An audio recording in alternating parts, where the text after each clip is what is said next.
오늘 본문은 야곱의 하란까지의 여정과 그곳에서 라헬과 라반을 만나는 과정을 우리에게 보여줍니다. 이런 일련의 과정을 보면 우리는 하나님의 섭리를 생각해 볼 수 있습니다.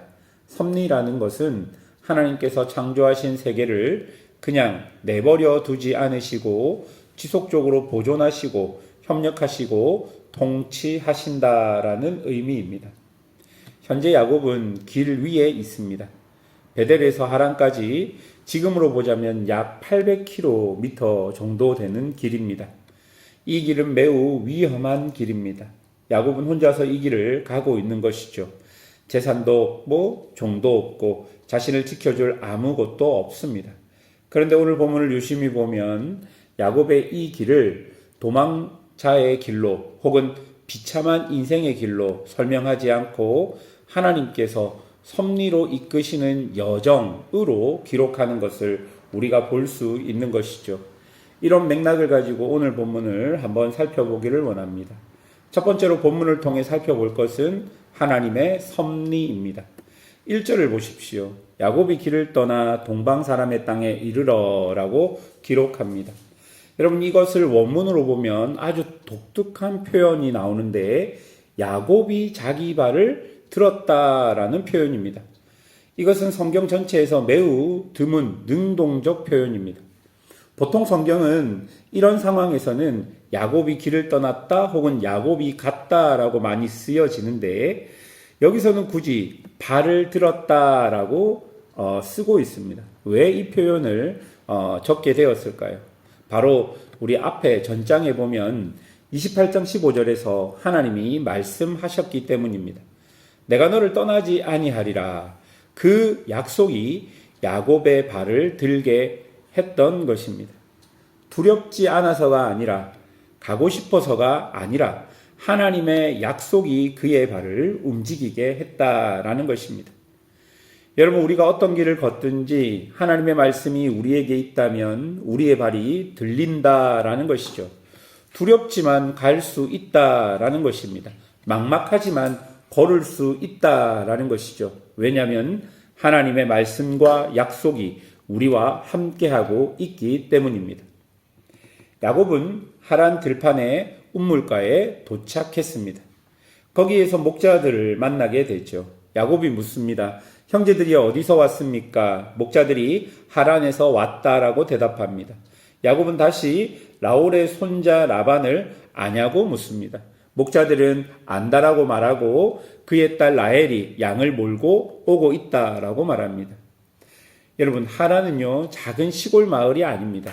당시에 메소포타미아의 중요한 도시가 하란입니다. 그 넓은 들판에서 야곱이 처음 만난 사람들이 하란 사람들입니다. 그것도 라반을 아는 사람들이었습니다. 그리고 야곱이 그들과 이야기하는 바로 그 순간에 라헬이 나타납니다.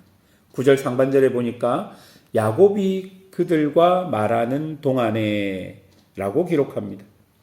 여러분, 그런데 이 표현이 창세기 24장에 아브라함의 종 엘리에셀이 하란 우물가에서 이삭의 신부가 될 여인을 만나게 될 때, 그 기도할 때, 만나게 해달라고 기도할 때, 그 기도가 끝나기 전에 리브가가 물동이를 들고 나타났다라고 표현할 때 사용된 문장과 똑같습니다.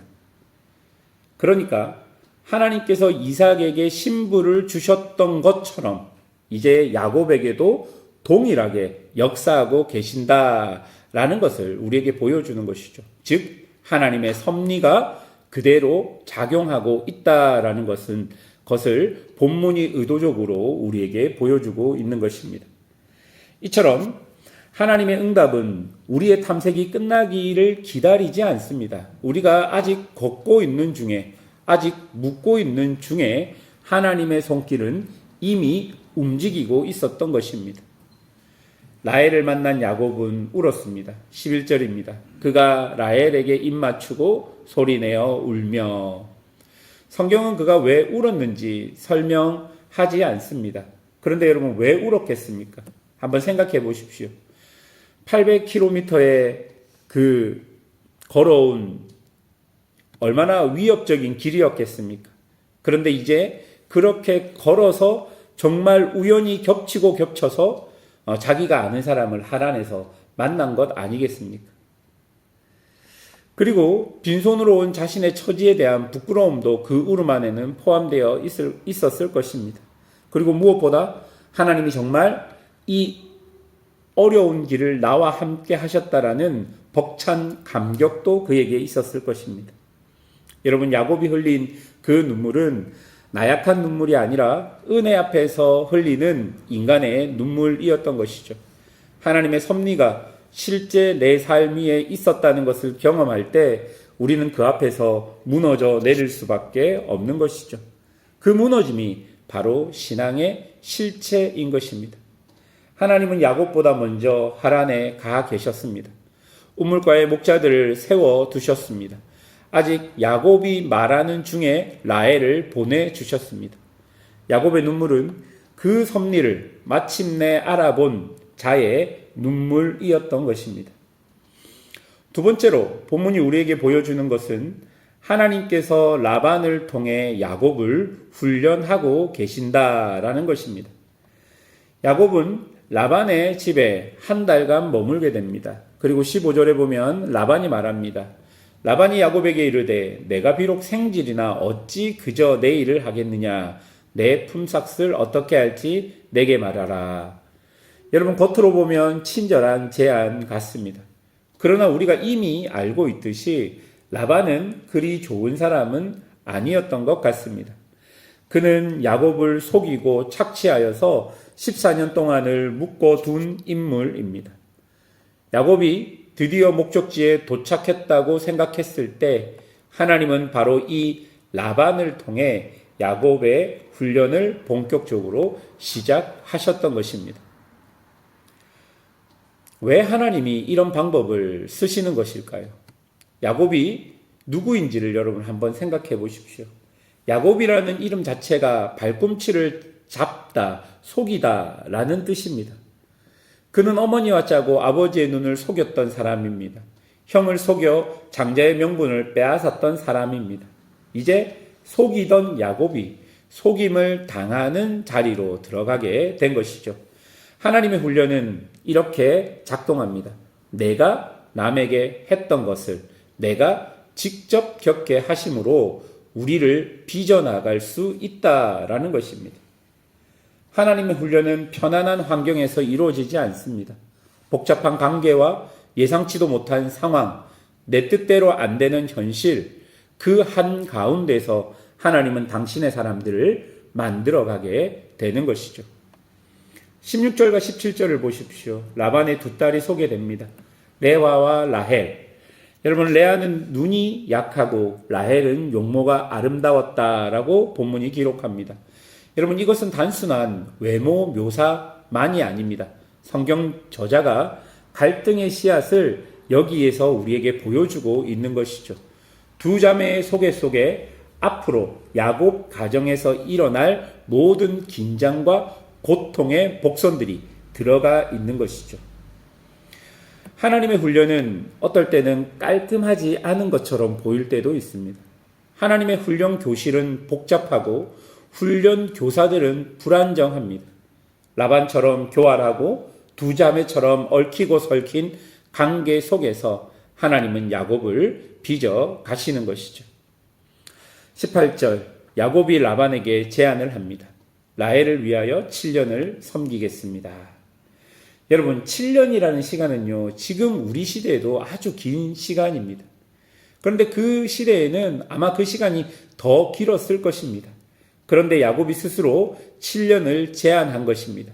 그리고 20절에 보면 야곱에게 그 7년이 어떻게 느껴졌습니까? 며칠처럼 느껴졌다라고 말합니다. 여러분, 7년 동안 야곱은 하나님 안에서 일하는 법을 배웠고 기다리는 법을 배웠고 섬기는 법을 배웠습니다. 속이던 자가 섬기는 자로 변해가고 있었던 것입니다. 여러분, 7년 전에 야곱이 어땠습니까? 형의 것을 빼앗는 야곱, 아버지를 속이던 야곱, 언제나 자기 뜻대로 움직이던 야곱이 7년 후에 그런 하나님의 훈련 가운데서 점점 하나님의 사람으로 변해 가게 되는 것이죠. 남을 위해서 7년을 봉사한 야곱의 이 시간을 하나님은 야곱을 다듬고 만드는 시간으로 낭비하지 않으셨던 것입니다. 여러분, 지금 우리가 감당하고 있는 고된 시간이 있을 것입니다. 뜻대로 안 되는 관계가 있을 것이고 예상치도 못한 어려움도 우리 안에 있을 것입니다.